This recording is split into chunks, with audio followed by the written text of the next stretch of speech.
Hi, I'm Bill Lampton. Over the years, I've had the privilege of interviewing some fascinating, highly accomplished people.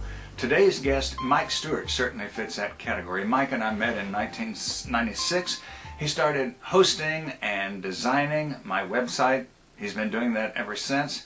Also, Mike taught me how to record audio for my website and, more recently, how to produce my own videos. He's known as the Internet Audio Guy and the Internet Video Guy.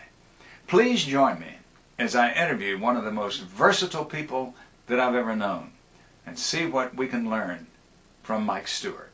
Mike, as I mentioned in the introduction, we've come a long way from just print on the website, then audio, and now video. The question I would ask you as the Internet Video Guy is, what could a person who's an entrepreneur who wants to promote his business, what should he or she be doing with video?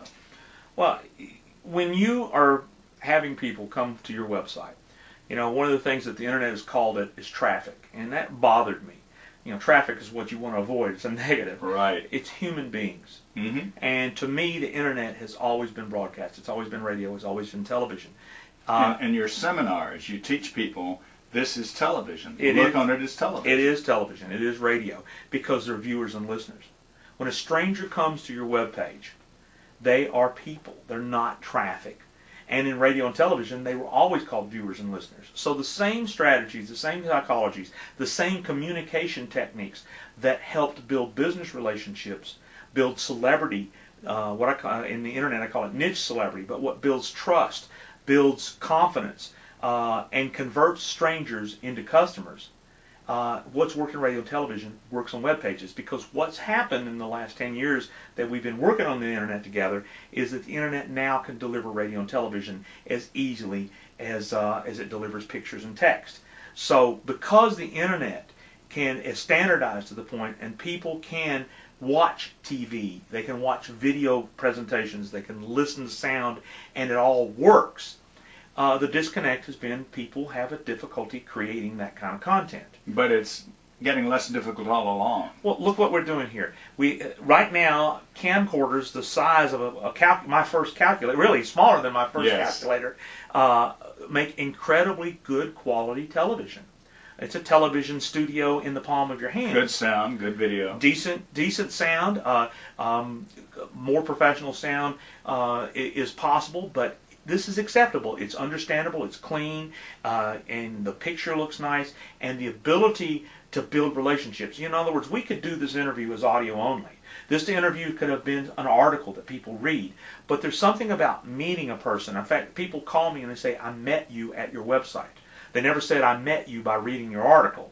Right. And so the communication skills and strategies of radio and television are now in the hands of individuals. 20, 30 years ago, if you and I wanted to do television, we didn't have the equipment, we didn't have the means, and then if we did produce the television, what are we going to do with it? Well, now, because of simple-to-use camcorders, because the internet is the world's biggest antenna, because it's standardized and television works on web pages, anybody with a good idea can communicate.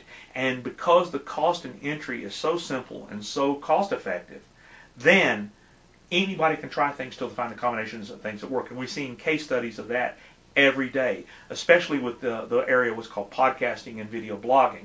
That's just all that. Those are just words that mean television and radio on the internet.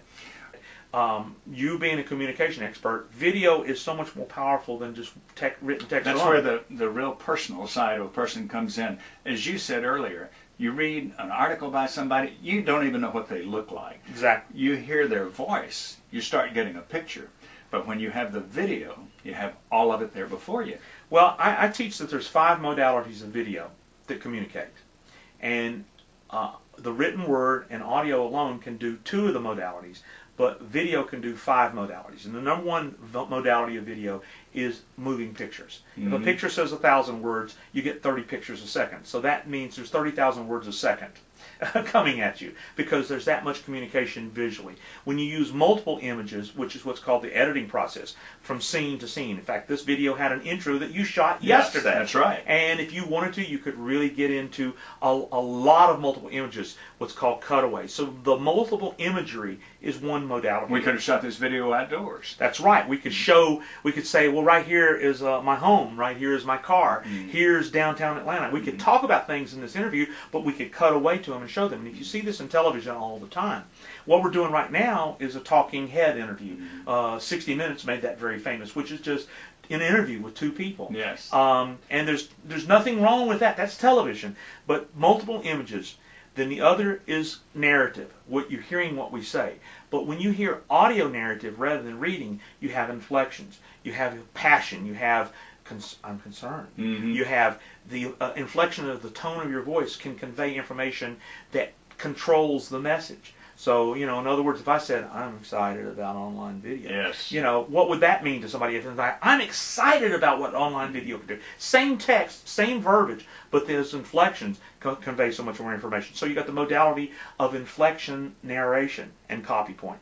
The other thing, and you've been using it, is bullet points of text. Right here, what's called the lower third of the television screen, is a great place to emphasize points of information that are important. If I say this is some exciting news, I could have the words exciting news come right here on the screen. These are your captions. Yeah, captions. So you've got that modality of accentuating the information with bullet points of text. So now the person is hearing and reading and seeing all these multiple images simultaneously.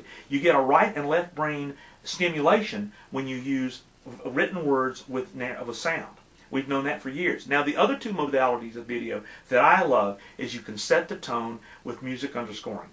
I'm a composer, and what I did for television, we knew that we could control the emotion of a viewer or a listener just by the music we chose. If it's exciting, it's very energetic music. If it's something of concern, if it's comical, if it's lighthearted, we knew these emotions that the producer or the conveyor of his communication knew that was the feeling he wanted to have an undercurrent. Just as in television or a movie. Exactly. It's one of the most powerful communication tools that people don't sit around and go, well, now what music is playing right now? They don't sense it in the sense of cognitive. It's almost a subliminal way to get the emotion in the person in the frame of mind to display the story.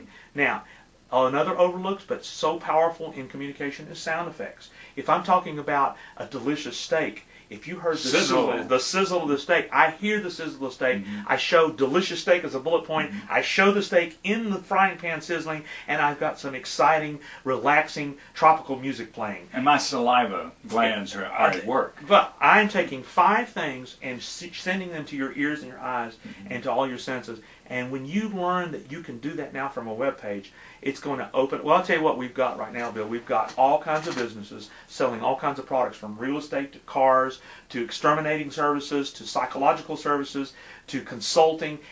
Everything can be communicated in video from a web page. In any industry. Mike, let me wind it up this way. You mentioned to me in our conversation earlier today that you have benefited from having many mentors. You just didn't learn all this by yourself. Oh, my, okay. And, of course, I have benefited from you being my mentor.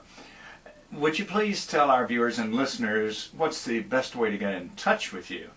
Well, you have this new blog that we're helping you launch and get going called The Complete Communicator. Well, my blog, which is my focal point of building relationships, is called FromTheDeskOfMikeStewart.com. And at that focal point is where I want people to get to know, love, and trust me.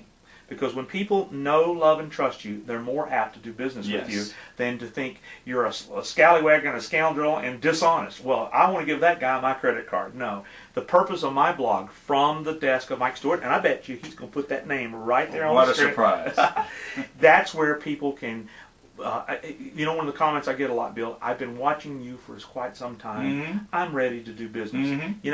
That is what I love to hear. Somebody said, oh, unbeknownst to me, because of the power of the internet and the power of television, I'm making friends every day. And that's very different from Mike. I've been reading letters from you. Mike Stewart, the internet audio guy, the internet video guy, a true expert and a pioneer. Well, thank you. Thank you for being with us, Mike.